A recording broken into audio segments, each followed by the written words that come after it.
Hi, I am Gautam. So today class la வந்து what is the difference between throw and throws with the example ஓட பார்ப்போம். So previous video tutorial ல exception handling ல try catch finally பார்த்திருக்கோம்.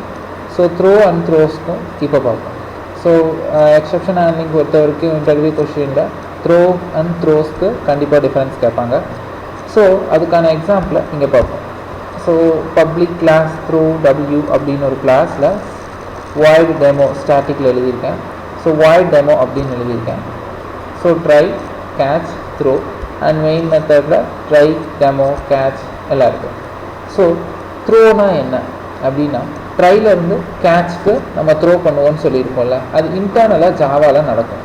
But எக்ஸ்டர்னலாக நம்ம throw அப்படின்னு கொடுக்கணும், கோடிங்கில் try catch black நடுவில் கொடுக்கணுன்னா கொடுக்கலாம். ஏன் கொடுக்கணும் அப்படின்னா இன்கேஸ் நமக்கு டவுட் வெதர் வந்து ட்ரைக்கும் கேட்ச்க்கும் நடுவில் த்ரோ பிளாக் வந்து நடக்குதா இல்லையா அப்படின்ற கேஸில் வந்து நம்ம த்ரோ வந்து எக்ஸ்டர்னலாக கொடுக்கலாம். பட் இது நிறைய பக்கம் யாரும் யூஸ் பண்ணுறதில்ல. ஸோ எதுக்கு தெரிஞ்சுக்கோங்க. ஸோ இங்கே ஒரு எக்ஸாம்பிள் நான் எழுதியிருக்கேன்.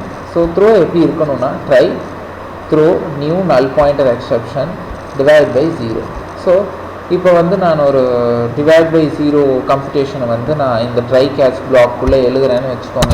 இந்த பிளாக்கில் இந்த இடத்துல நான் எழுதுறேன் அப்படிங்கும்போது ஸோ அதை நான் த்ரோ பண்ணுறேன். ஸோ இந்த இதுக்குள்ளே நான் எழுதுறேன் அப்படிங்கும்போது அதை நான் த்ரோ பண்ணுறேன். எக்ஸ்டர்னலாக எக்ஸ்பிளிசிட்டாக நான் த்ரோ பண்ணுறேன் அதை கேட்ச்க்கு. ஸோ இன்டர்னலாக நடக்கும், பட் வி ஆர் ஜஸ்ட் எப்படி எக்ஸ்பிளிசிட்டாக த்ரோ பண்ணுறதுன்னு பார்ப்போம். ஸோ த்ரோ பண்ணும் பொழுது ஸோ ஓகே இது டிவைட் பை 0. ஸோ இந்த மெசேஜ் வேணாம், பிகாஸ் நம்ம எக்ஸெப்ஷன் கேட்ச்சில் வந்து நல் பாயிண்டர் கொடுத்துருக்கோம். ஸோ பாயிண்டர் நல் அப்படின்னு ஒரு மெசேஜ் இருக்குன்னு வச்சுக்கோங்க. ஸோ இதில் வந்து நான் வந்து ஒரு நல் பாயிண்டர் எக்ஸெப்ஷனை வந்து எழுதிட்டேன், க்ரியேட் பண்ணிட்டேன். ஸோ அதை வந்து ஆட்டோமேட்டிக்காக நான் வந்து எக்ஸ்பிளிசிட்டாக த்ரோ பண்ணுறேன் கேட்ச்க்கு. ஸோ இந்த ஒரு லைன் தான் வந்து இன்டர்னலாக நடக்குது. ஸோ இதை நம்ம எக்ஸ்டர்னலாக இப்போ எழுதியிருக்கேன். ஸோ அதுக்கப்புறம் வந்து கேட்ச்குள்ளே வந்துட்டு அதுக்கான மெசேஜும் நமக்கு டிஸ்பிளே ஆகும். ஸோ இப்போ நான் அதை ரன் பண்ணுறேன்.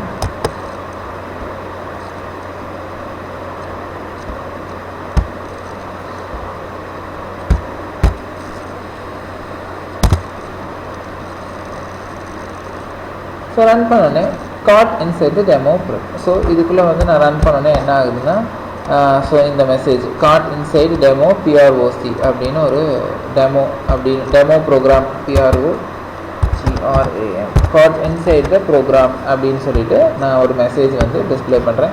ஸோ இந்த மெயினில் இருக்கிற ட்ரை கேட்ச் பிளாக் வந்து இதுக்கு சம்மந்தம் இல்லை, அது வந்து அடுத்த த்ரோஸ்க்கு நம்ம பார்ப்போம். ஸோ இது விட்டுருங்க.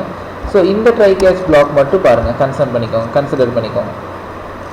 ஸோ வந்து நான் கேட்ச்சில் நல் பாயிண்டர் எக்ஸெப்ஷன் சொன்னங்காட்டு so got inside the demo ப்ரோக்கு வந்துட்டு ஸோ கேட்ச் வந்து நமக்கு வந்து பாயிண்டர் நல் அப்படின்னு சொல்லிட்டு பாருங்கள் நமக்கு டிஸ்பிளே ஆகும். ஓகேங்களா? ஸோ இப்போ வந்துட்டு நான் அடுத்து வந்து த்ரோஸ்க்கு உங்களுக்கு சொல்கிறேன்.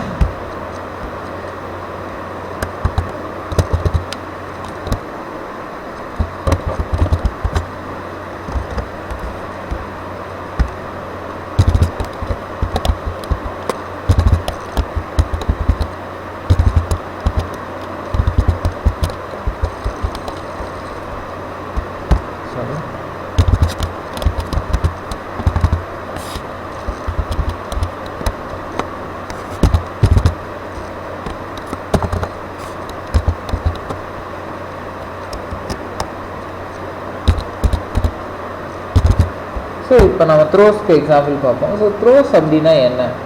ஸோ த்ரோஸுங்கிறது ஒன்றும் இல்லை. ஸோ த்ரோஸ் அப்படிங்கிற கீவேர்டு வந்து மெயின் மெத்தட்லேருந்து ஒரு பர்டிகுலர் மெத்தடை கால் பண்ணுற அந்த காலர்கிட்ட நீ கால் பண்ணுற அந்த மெத்தட் வந்து எக்ஸெப்ஷனோடு இருக்குது, ஸோ அதை நீ ஹேண்டில் பண்ணுறதுக்கு ரெடியாகிருன்னு சொல்கிறேன்.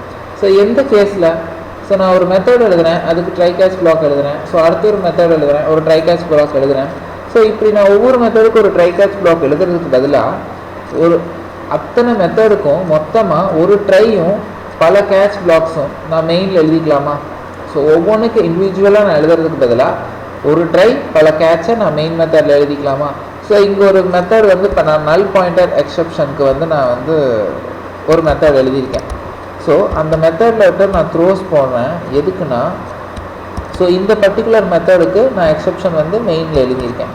ஸோ இந்த டெமோங்கிற அந்த டெமோ என்னென்னா இதுதான் காலர், மெயினில் இந்த டெமோ தான் காலர். ஸோ இந்த டெமோ தான் இந்த டெமோ போய் கால் பண்ணும். ஸோ சேம் நேம் இல்லையா? ஸோ இந்த டெமோ மெத்தட் இந்த டெமோ போய் கால் பண்ணும். ஸோ இந்த டெமோ கிட்ட இந்த த்ரோ சொல்லணும், இப்போ நீ கால் பண்ணியிருக்கிறியே அந்த மெத்தடில் வந்து எக்ஸப்ஷன் இருக்குது, ஸோ நீ வந்து இந்த டெமோவோட கேட்ச், இந்த கேட்சோட ரெடியாயிரு, நான் வந்து எக்ஸப்ஷனோட வந்துட்டு இருக்கேன், ஸோ அந்த எக்ஸப்ஷனை நீ வந்து ஹேண்டில் பண்ணுறதுக்கு ரெடியாயிருன்னு சொல்லி இந்த த்ரோஸ் இன்டிமேட் பண்ணும். ஸோ இன்னொரு மெத்தட் நான் எழுதியிருக்கேன். ஸோ அந்த மெத்தட் வந்து நான் வந்து அரித்மெட்டிக் எக்ஸப்ஷன் பெர்ஃபார்ம் பண்ணுறேன்னா, ஸோ இப்போ வாய்டு கால்குலேஷன்னு நான் போட்டு இந்த த்ரோஸ் கொடுத்துட்டு அரித்மெட்டிக் எக்ஸப்ஷன்னு நான் சொல்லணும். சொன்னதுக்கப்புறம் இந்த கேட்சில் நான் கேட்ச் போட்டு அரித்மெட்டிக் எக்ஸப்ஷன் ஈன்னு எழுதணும். ஸோ ஒவ்வொரு டைமும் அந்த மாதிரி வந்துட்டு நம்ம இங்கே வந்து ட்ரை கேட்ச் எல்லாம் போடாமல் ஜஸ்ட் சும்மா இந்த த்ரோஸ் போட்டு அது என்ன எக்ஸப்ஷனுங்கிறத டினோட் பண்ணிவிட்டு மெயின்லேருந்து நம்ம கால் பண்ணிக்கிறோம். ஸோ இங்கே வந்து நான் என்ன பண்ணுறேன்னா ஜஸ்ட் த்ரோ பண்ணுறேன். ஸோ த்ரோஸ் அதே த்ரோ தான், நம்ம முதல் பார்த்தோம்ல அதே த்ரோ தான், நான் இங்கிருந்து இதையும் நான் யூஸ் பண்ணி இந்த மெயின் மெத்தடுக்கு நான் த்ரோ பண்ணுறேன்.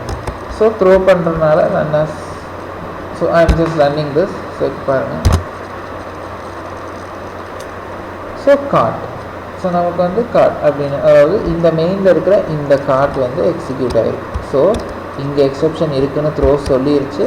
ஸோ அதை த்ரோ எக்ஸ்பிளிசிட்டாக அந்த த்ரோ மூலிமா நம்ம இந்த டெமோ வந்து இந்த நல் பாயிண்ட் எக்ஸப்ஷனை வந்து நம்ம மெயின் மெத்தடுக்கு அனுப்புகிறோம். So caller of this main method வந்து கேட்ச், அதுக்கிட்ட இருக்கிற கேட்சை ரெடியாக வச்சுக்குது. பிகாஸ் த்ரோ வந்து இன்டிமேட் பண்ணிருச்சு, நீ கூப்பிட்ற மெத்தடுக்கு எக்ஸப்ஷன் இருக்குன்னு சொல்லிடுச்சு. ஸோ நம்ம ரெடியாக இருக்கோம்.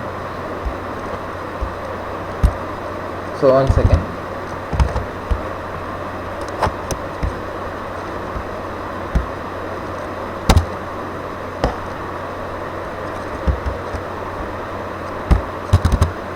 இப்போ த்ரோ நம்ம கமெண்ட் பண்ணங்காட்டி நமக்கு என்ன வரலைன்னா இந்த எக்ஸப்ஷன் வந்து த்ரோ ஆகலை. ஸோ அதனால் வந்து த்ரோ கொடுக்கணும். இப்போ த்ரோ கொடுத்துட்டு இந்த த்ரோ கீவேர்டை எனேபிள் பண்ணி இந்த லைன் எனேபிள் பண்ணிட்டு ரன் பண்ணுங்கள். ஸோ ரன் நம்மளுக்கு வந்து என்ன ஆயிடுச்சுன்னா த்ரோ ஆகிருக்கு. ஸோ இது நம்ம த்ரோ வந்து த்ரோஸ்லேயும் த்ரோ யூஸ் பண்ணணும், வெறும் த்ரோலையும் நம்ம த்ரோ கீவேர்ட்ஸ் எல்லாம் யூஸ் பண்ணணும். ஸோ ஜஸ்ட் இந்த எக்ஸாம்பிள் அப்படியே ட்ரை பண்ணி பாருங்கள். Thanks for visiting A to Z knowledge.com. So அடுத்த சாப்டர் போட்டு வைக்கும், ப்ளீஸ் வெயிட் பண்ணுங்கள்.